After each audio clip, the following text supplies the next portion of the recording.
so good to be here.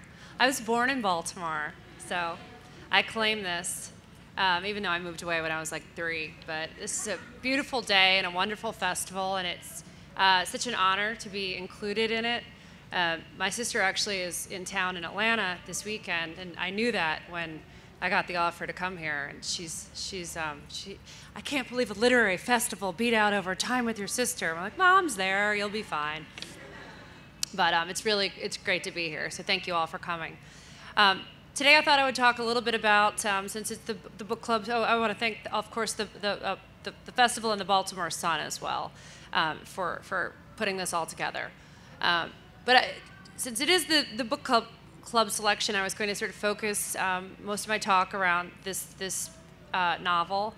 But I'll start with a little bit of background about how I came to be a writer. For those of you, how many of you are writers out there? Are you most just readers or writers too? You're a writer? What are you working on?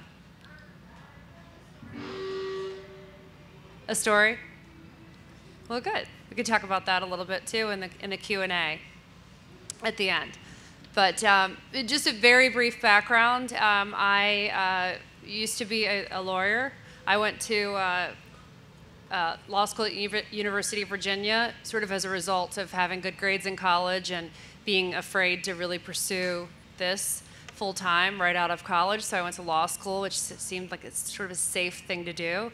And I loved law. I loved being in school. I could be in school forever. But I got out. I got a job in a big Manhattan law firm, and my first day, I'm filling out my paperwork and tax forms and getting at my desk and learning how to work the phone. And I get my very first assignment from a partner. And I knew that day one I had just made this terrible mistake. But I had about $100,000 worth of loans at that point. So I had this plan to pay them off and then go write. And so in the meantime, I wrote a book. It took me 5 years to write, 5 years to pay back my loans. And I got an agent and sent it in. I was so excited, and I got all my rejection letters back. So if you're in that process, you can find that little video. If you Google my name in AOL, there's this little thing that you've got rejection letters, but it talks about the incredibly rude letter that I got from my own agent.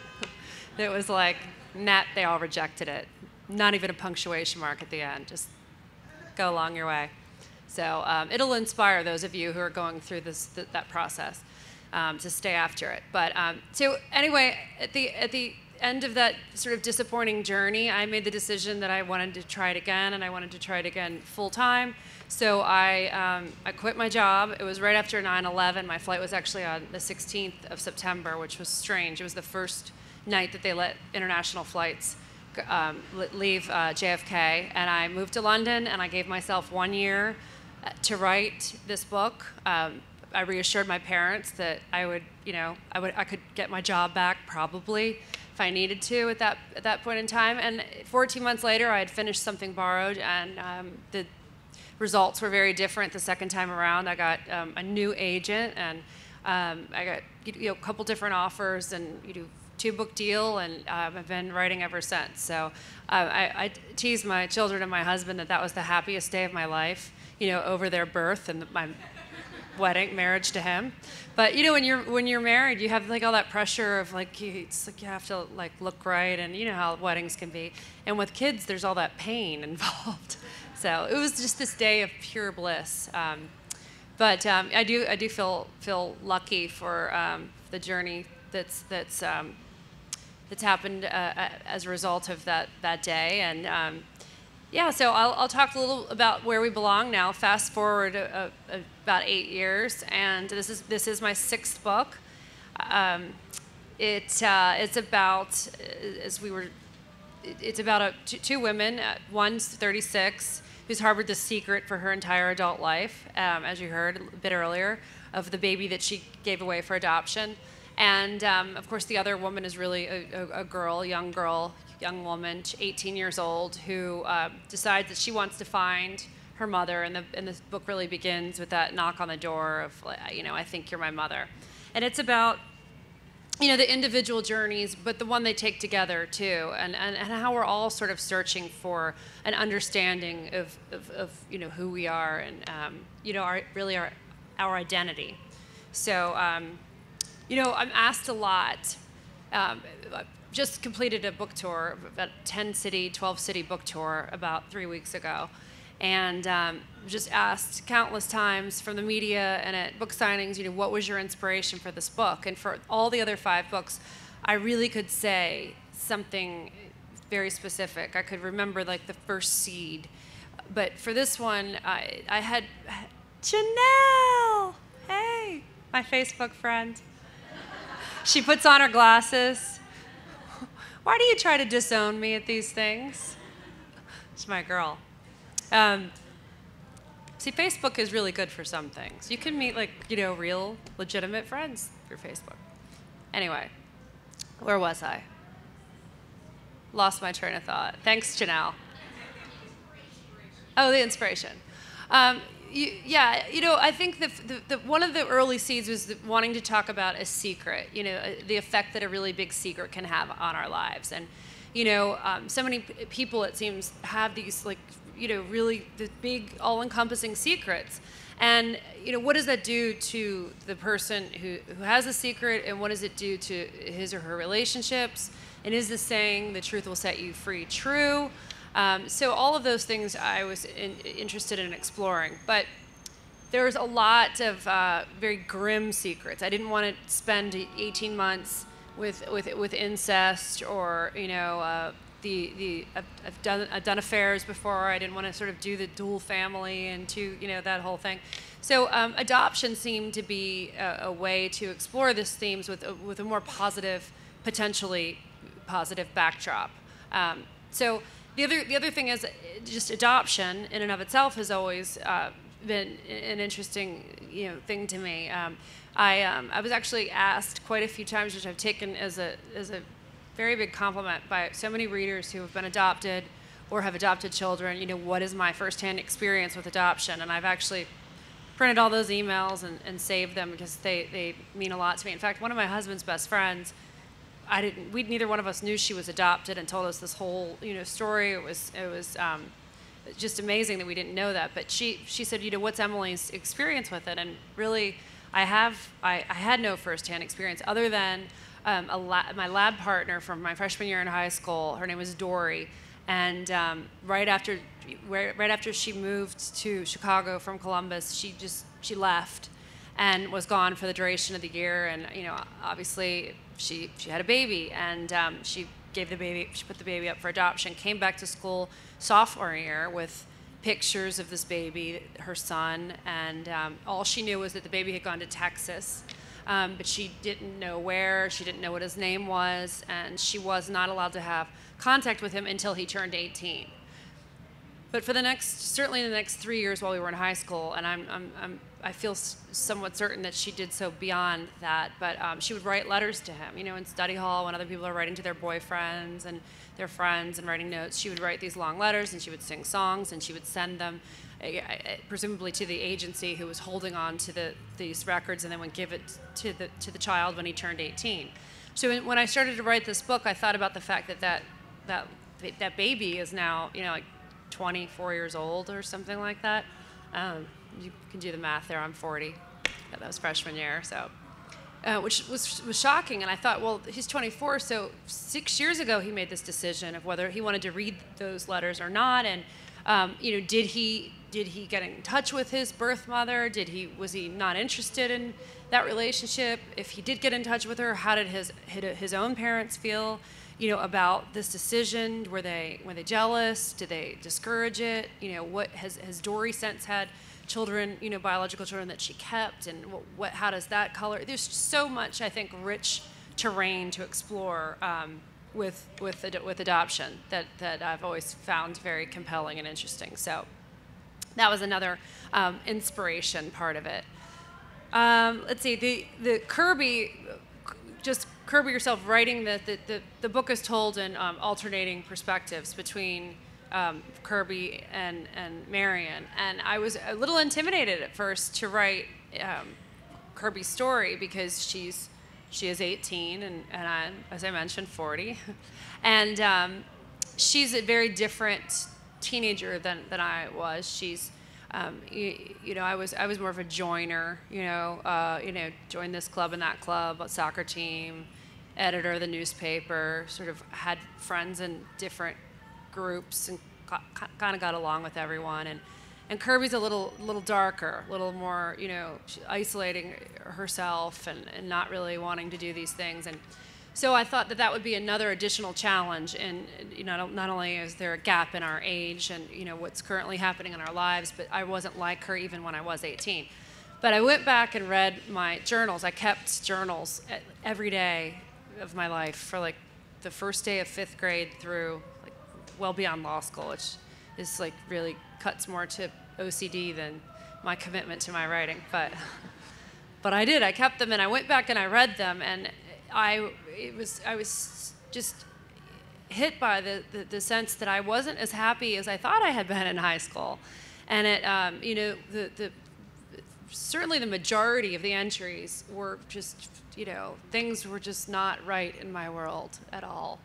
It's just this relationship wasn't working out. I didn't get invited to this dance, or I was sad about this. Just this heavy heart throughout was a theme, and I think that's sort of part of what we all go through. And I'd just forgotten. So once I got into her head and started to really connect with her, she was easy for me to write. She was one of the easiest characters with the closest connection I've felt to any of the characters that I've created. And I love her. I miss her now, and I might write about her more. But you're so sweet. She's going. So she was easy. Marion, I thought, would be less of a challenge because she's closer to my age. She lives living in New York. I lived in New York. We're both professionals.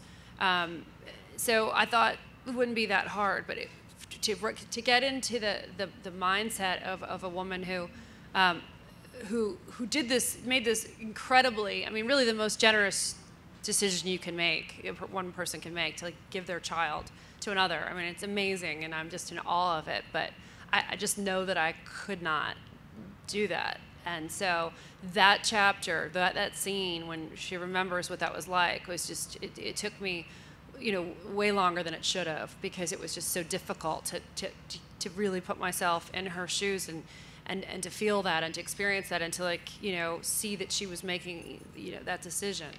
So that was a challenge. Also, she clearly didn't handle it well. Has anyone finished it? I won't give it away, but the part, this doesn't give it away for you, for example, because I know you're dying to crack this open tonight. How many guys have been dragged here today? Just one? Okay, let's say it this way. How many guys are here because they really wanted to come as opposed to pleasing to the person that they're sitting with? Oh, that's nice. We have one. Yellow shirt. So, what was I saying? I always do that. I lose my train of thought. I told you, right? What was I saying? Someone. Oh, this doesn't spoil it. But there's a scene, thank you. But this scene where she takes Kirby shopping, it's just, what was she thinking, right? And, my editor read that scene, and she sort of was like, what she thinks. I said, yeah, I'm appalled by it too, let's be clear, And she said, well, maybe we should make it somehow more clear that you're appalled by it. I'm like, I don't think the reader needs to understand that Emily Giffin would not shop with her adopted daughter were she to come back, or, her biological child. But I kind of got her point. I think what her point was is we need to make Marion more aware that what she did was wrong in short order, lest the reader becomes so turned off by her behavior. Although you all know that that's sort of my trademark, trying to take you to the brink of being so thoroughly, disapproving. And I think people in my characters in very unsympathetic situations and make you try to hope that you root for them in spite of the wrong thing that they're doing, the unlikable choice they're making, because I really think that's what life's all about. That's what we all make mistakes, We hurt people. You've hurt you've hurt him before. He's hurt you before, right? I mean, you don't have to get up here and share with us, but it happens in every relationship, and that's sort of what I like to explore. But I will say that after I had written the manuscript, but it hadn't been published yet, my brother-in-law read it, and he just came into the lake house that we were renting in Wisconsin, and with my family, and he said, "Oh, I read the book." He's like, "It's awesome." He's like, "But Marion is, such a bitch." And my sister came around the corner and was she's my biggest, supporter, and she's like, "That is so rude." And I'm like, "Sarah, she's fictional. It's really cool if he doesn't like her. It's fine." But I think that her journey was a little more subtle. It's a little more clear what Kirby was looking for. And I think with Marion's, it was more about the sense that she had made these choices in her life, a lot of them, and they sort of accumulate over time that were about doing what she thought she should do, or thought she wanted to do, or thought it squared with her identity of who she was and who she is, rather than like what she really wanted. And so I think a lot of us kind of find our way in that situation in the course of relationships or jobs or anything else. And I certainly have, and I could relate to her in that sense. So in sum, I think the book is just about those sorts of questions, who we are and where we're going, and who will come with us, and very central issues of our identity and what makes us who we are. So that's kind of the rundown of where we belong. It has been optioned, which is exciting. A wonderful producer who's really committed to making smart, chick flicks, as they say, romantic comedies with depth. So I'm excited about that. We have a little casting sub-page going on my Facebook page, so please chime in with your comments. I'm dying to know what you think about that, and all the men in the room. So that's been exciting. The movie stuff has been really just sort of a side journey. I was asked just last night by a friend, "Did you write this book?" Because Something Borrowed, of course, came out 2011. So now that the books are being turned into movies, did you write this book with that in mind? And I can honestly say that I can't do that. Every time I start to do that, it's sort of like it's the same phenomenon as writing a book and then writing a scene, like anything remotely related to sex, and then thinking that my dad's going to read it. I have to delete the whole thing and start over. And that's sort of when I start to try to think too much about this book coming to life on a big screen. I think it changes my focus. So I really just try to write the book and then see what happens afterwards. But so. Yeah, I would love to, with our time we have, I'd love to hear your questions and talk about whatever it is you want to discuss, from Facebook to movies to writing. Sure. Oh, here you go.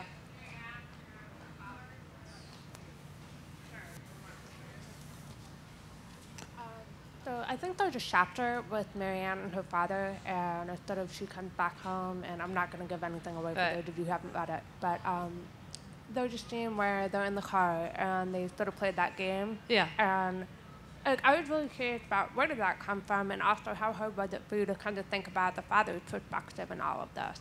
I heard everything up until where did that come from? What was the last thing you said? The father's perspective, 'cause, how challenging was it for you to write that part as well? Oh, that part of the story? You okay? No. It's brutal. Is that anyone? Sure? She said keep going. It feels a little like, lack of compassion to just be like, well.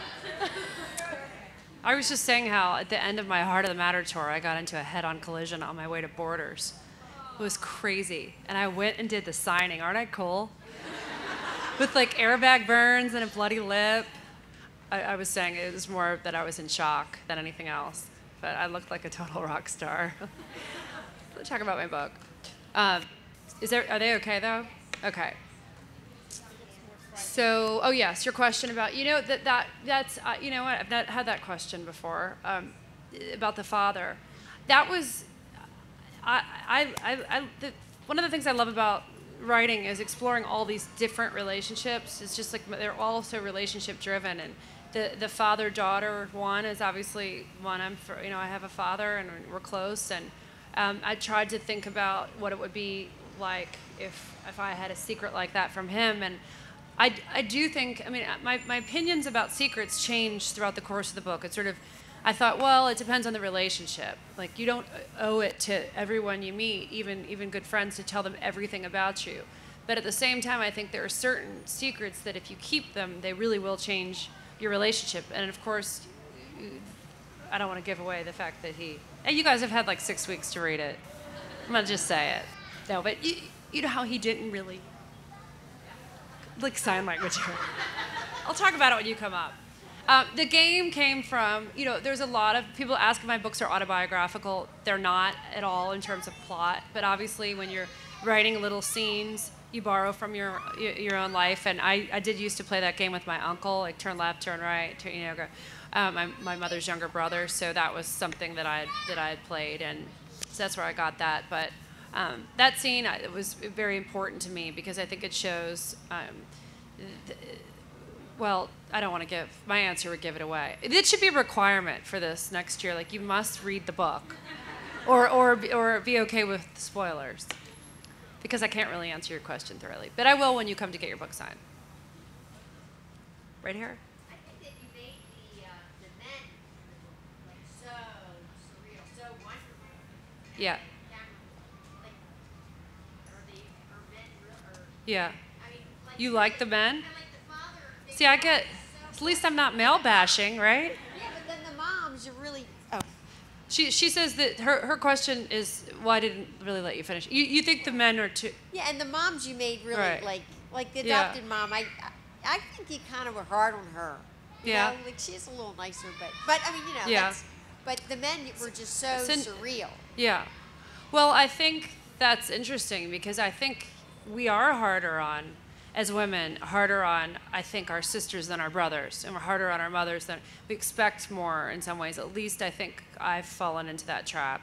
As for my treatment of men versus women, I've had people say that I'm like, Nick in Heart of the Matter. It's just like horrible, and he's just, he's a symbol of all things wrong with men in this world. And so I think really it's very character dependent. And, I'm always careful when I'm writing not to make my story sort of, I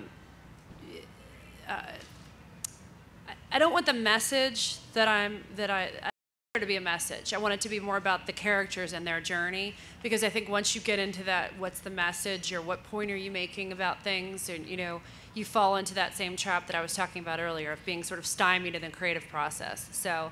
And that's the other thing that I do. When you create characters, for the first third of the book, you feel like you're in control. You're sort of the puppeteer, and you can have them like what the music you want them to like, and weigh what you want them to weigh, and have the degree, and go to this school, and you just create their favorite color, their hair color, everything about them.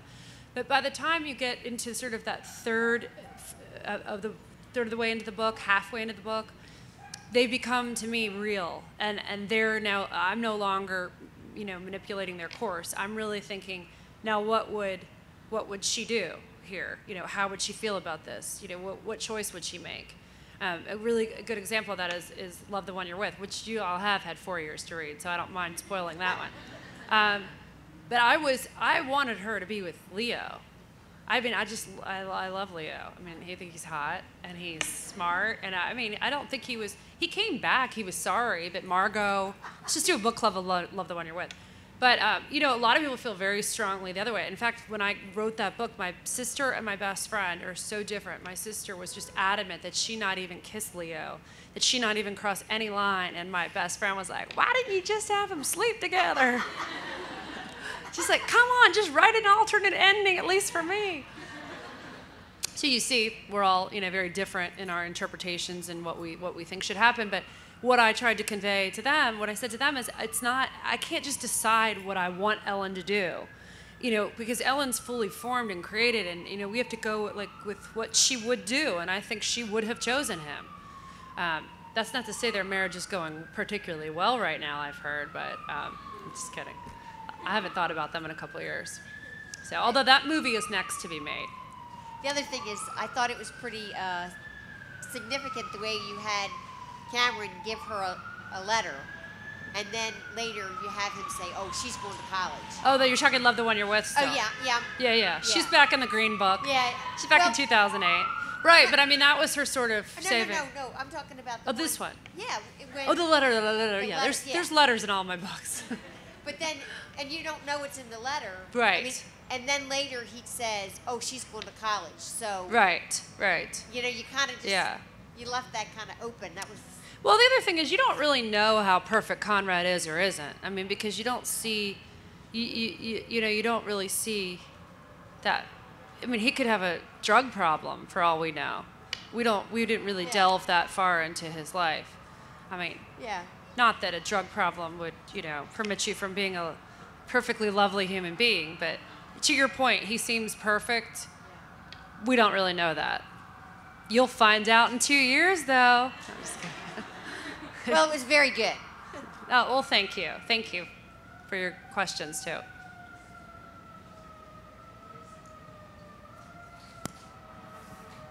Hi. Will you ever revisit Rachel and Dex and Darcy, or are you done with that chapter post Something Blue? Well, did you see the Darcy Diary? Did you read that? Yeah, I read it. So I kind of revisited them a little bit. Mm-hmm. I think that I will. I really do think I will at some point. But every time, I'm faced with I have a 2-book contract, and it's like time to write the next book. At that given juncture, there's always been something that I've wanted to write about more. And then with the movie, I was spending entirely too much time thinking about them because I was very, very involved in that script and that process, and so it was as if I spent 4 years with them in the beginning, and then another year and a half, 2 years with them. I mean, it really is. It's like you get tired of the people. They start to you just get tired of them. I remember my father doesn't read novels except for mine. He's just a nonfiction guy, but he said at one point, like, how are Dex and Rachel doing? Like, he's like, actually, I think he said Rachel and that fellow. She was, my husband's like, they're not real, just like with they're not living in the basement with Monica and Chandler, was actually what he said.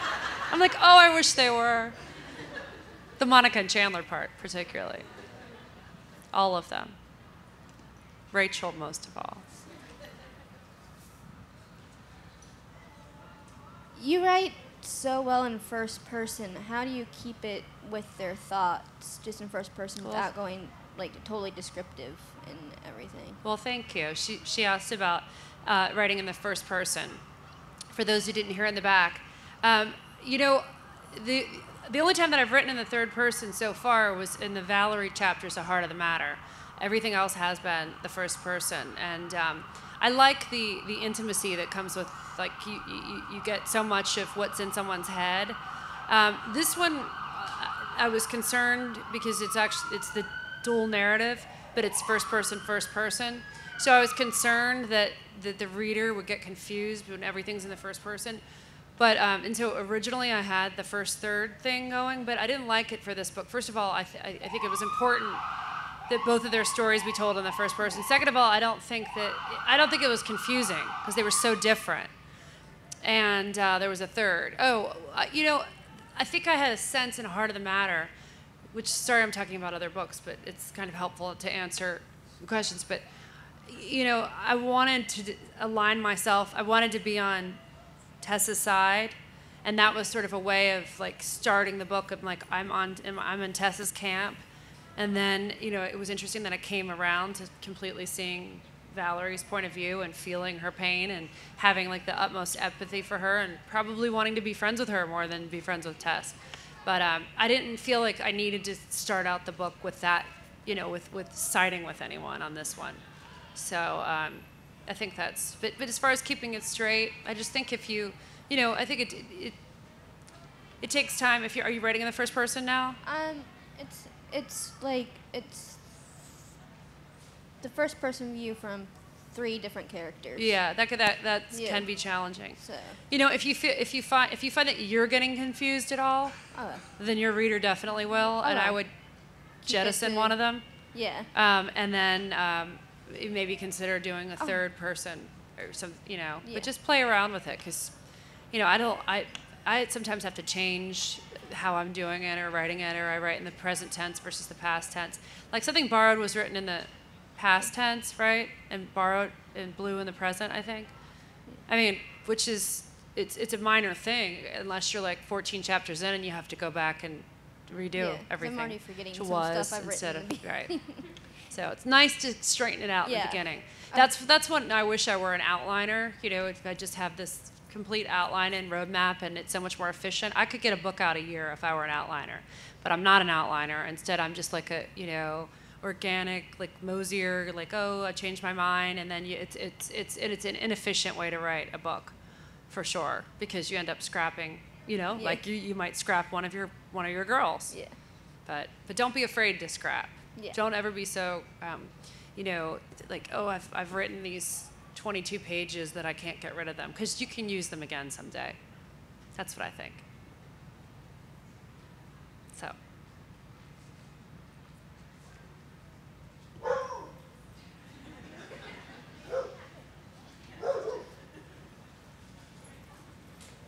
Hi. You could talk a little bit about what it was like to sort of work on the script and just watch your book made into a movie. I just want to hear more about that, because it just seems like almost like a surreal thing for an author to watch your work take on a whole new medium. It was. Everyone heard her from the back about the movie being made. It really was. It was crazy. It's a gradual thing, because your books are optioned a lot, and then nothing happens. So Something Borrowed had been optioned maybe 4 years before that by somebody else, and then that option expired, and then Ed Burns and Aaron Lubin, who had it, the rights, they still ended up having them, but they sort of shared them with Molly Smith and Hilary Swank. So when the Molly and Hilary got on board, and then Molly was filming The Blind Side in Atlanta and came down, and asked to meet with me, and so I met with her. And at that moment, I think, so the book had been optioned in some way or another for years, but at that moment, sitting there with her, having a drink, like while she was taking a break from The Blind Side, it kind of hit me, like, she's really going to make this movie. Like, they have the jack to get it done. They're gonna do it. It's gonna happen. And it was that moment was like one of those, just I can remember thinking this is probably going to be a movie, and it is. It was another moment that I remember was walking on set for the first time, and they weren't even filming yet. They were getting the lighting and the costumes and the makeup colors and everything like kind of set and picked, but Jennifer Goodwin was like just sitting there behind the cameras.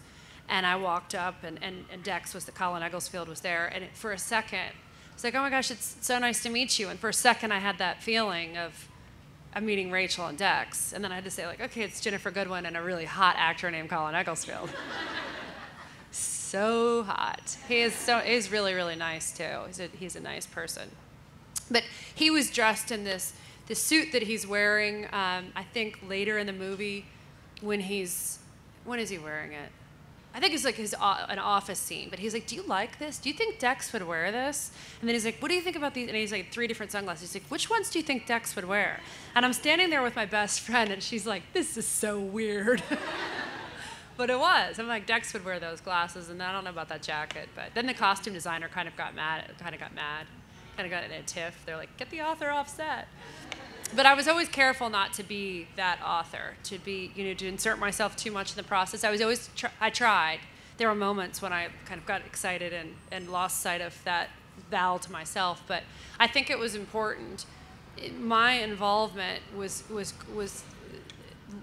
significant because I was able to control myself and not chime in when I wasn't asked. And I viewed myself as a consultant on the project, and they kept asking me because it was like having a free consultant. So it worked out really well. And they actually have the rights to Something Blue and Heart of the Matter. And Heart of the Matter is being written right now by Jake Gyllenhaal's mother, and Maggie, but I focus on Jake. So, so yeah, it was crazy. And then the third moment that was like, whoa, was when you're actually sitting there at the premiere and you're looking around, and it's just you can't believe that all these people are on the red carpet and walking into this movie theater, and this, like, I thought they did a really good job. So it's a really solid romantic comedy, and all of this is happening because of characters that I just conjured up in my head, as I was writing a book in London, 7 years before. So it is. I mean, the word is overused, but it really was surreal for me in a lot of ways. It's a cool experience. Right here.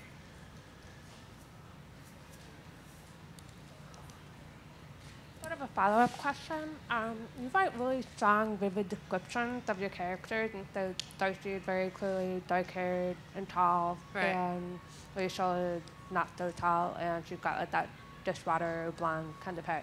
And obviously Jennifer Goodwin and Kate Hudson are the complete opposite right. of that. How did you feel about them sort of appropriating the characters in that way? Sure. She's asking about the casting and how the physical descriptions in my books did not jive with the, with Jennifer Goodwin's closer, but with Kate Hudson certainly. Again, I really tried to let go of this is my book. I wanted the movie to reflect the characters and their choices and the spirit and the feel of the book, which is why the only real thing that I ever objected to, like openly, like strenuous, like asked to be changed, like please, change this, was when Ethan professed his love to Rachel at the end, because that just was not. I didn't feel like that was consistent with who the characters were and their story. That said, I think it worked in the movie form, and many, many more people go to see a movie than read the book. So you have to do what works for the movie. But Kate, if you had seen the other options and you had seen the audition tapes and you known like who was available and who wasn't available and who was already, you always think it's the universe of choices for your movie, but it's not. It's like someone's pregnant, someone's working on something else, someone just filmed something too close to that, someone just adopted a baby and they don't want to be away from their baby. So out of the choices that we had, I think Kate was a no-brainer because she channels Darcy. I mean, she is Darcy, pretty much. But she has that Darcy command of a room, and she's very charming and can be. So I thought she was perfect. Didn't you like her performance? Did you like her in it? I thought she was great. I like her. She's a cool girl.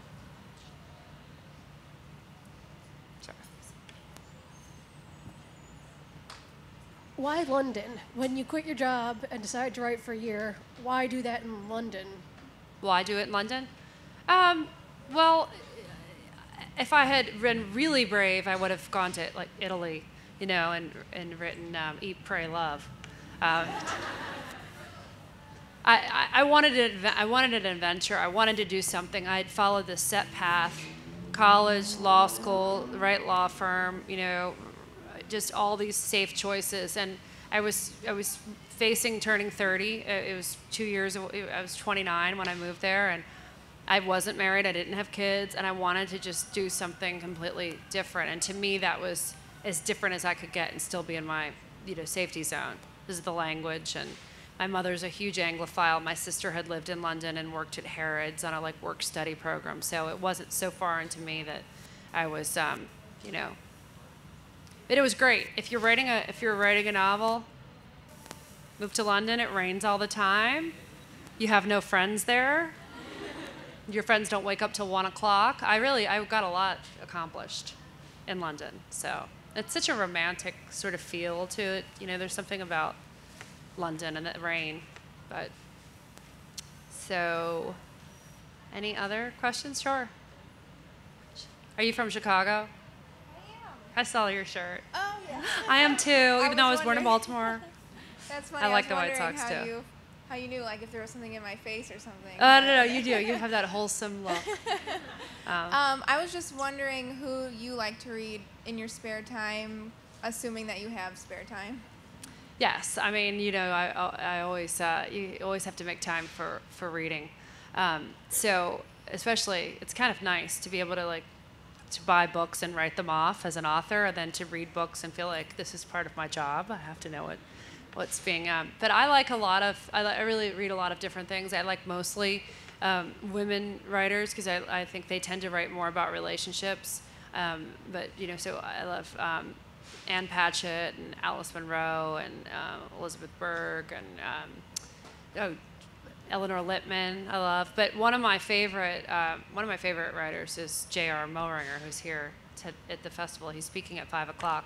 But he wrote The Tender Bar, and he was the ghostwriter for the Open.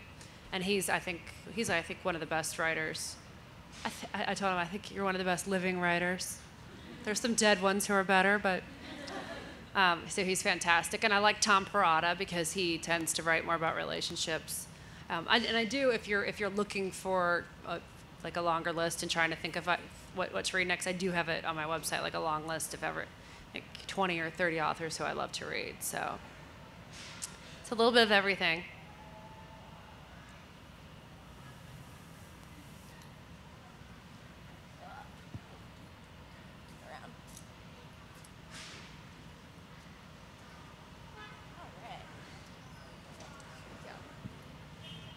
What is one piece of advice, career-oriented, that's best resonated with you and you would like to pass on to women in their mid to late 20s working in the creative industry and trying to make ends meet?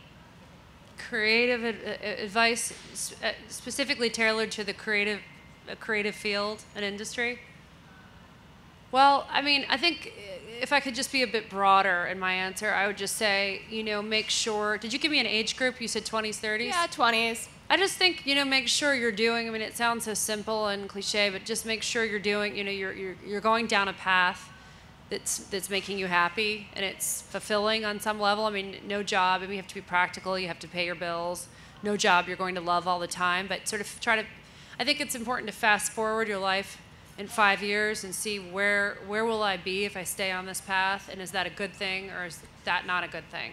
And if it's somewhere you don't want to be, then you're really working. You're spending a lot of time and energy, working for something that you don't particularly care about. I mean, that was one of the things. Beyond the fact that I hated the law firm, I hated my job on day one.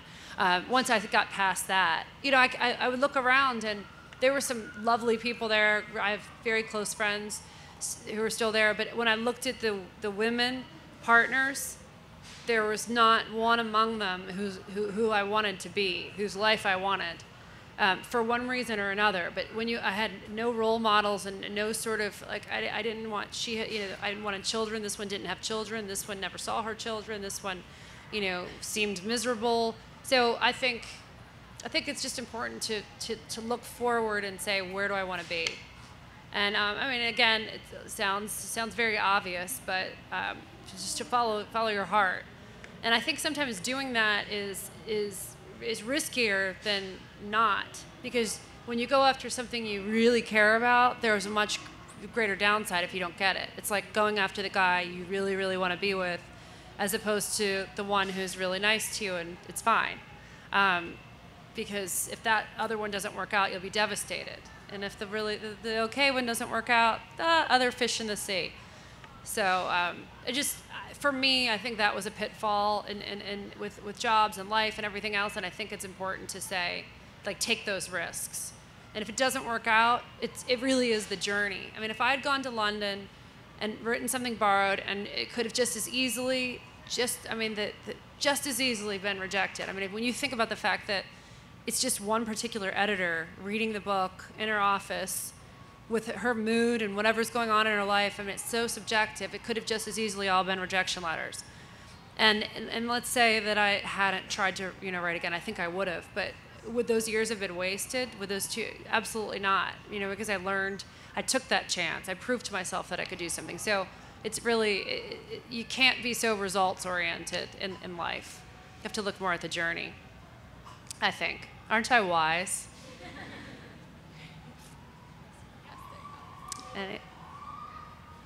And do two more and then sign, folks? That's perfect, yeah. Anyone else? Question? As a reader, one of the things I've noticed is that sometimes if a novel becomes a film, there are qualities in a character in the novel that you find objectionable. Having a really attractive, charismatic actor sort of makes some of those qualities a little easier to take. Did you find that that was the experience that you had with Something Borrowed, or what you're sort of looking toward with some of the other books that you've had optioned? Are you just more narrowly? Are you sort of saying that because Colin Egglesfield is so fine that we forgive his immoral behavior more? That's one way to look at it, but yeah. I think it applies. To other books as well that I've read. Not just yours. I think in general that's. I read Molly Smith's next movie is called Beautiful Creatures. It's like a YA series, and I read the comments in the trailer. Like Ethan, I guess his name's Ethan. I haven't read the books, but he's like, "Oh, Ethan isn't nearly hot. Ethan isn't cute enough. Ethan, they're just dumping all over this actor." And I think in general, that's just sort of our society and what people want. They want the really attractive actors and actresses. So, I think that's part of it. As for whether we forgive them more for those things, I'd have to think about that. I think in some ways you penalize people more. Sometimes we can be harder on those who we think, have the perception of having it all because they look a certain way when, they could just be as vulnerable as the next person. So I'm going to think about that one on my flight home. That was a good question. So do you have one more? You spoke earlier about themes that you've tackled in your books, like adultery and infertility and now adoption. Is there a theme that you would like to tackle, but you're somewhat hesitant as a writer to take on? I don't think there's any theme that's a good question. She asked if there's a theme that I would want to write about, but I'm hesitant to write it. Correct? I think there are certain subject matter that I don't think I'm ever going to write about, a sister dying or a child dying. I can't do that. So am I afraid of tackling it, or do I just not want to spend a year with that heavy heart? It's hard to say. As far as, I think, themes, I don't usually write with a theme in mind. Like the theme emerges. So like premises, there's, I think what's something's interesting going on over there. I will say I've been hesitant to write from a male's perspective, but I really, really, really want to. I want to write from Conrad's perspective. And I just have to convince my editor that women will still buy the book because apparently women buy fiction. Something good's going on over there. Should we go check it out? Well, on that note, do you like the way I orchestrated that? I would love to sign your books or speak to you more if you have other questions. And just want to thank the festival and the Baltimore Sun and all of you one more time. I really appreciated it. It's such a nice day and a great event. Thank you.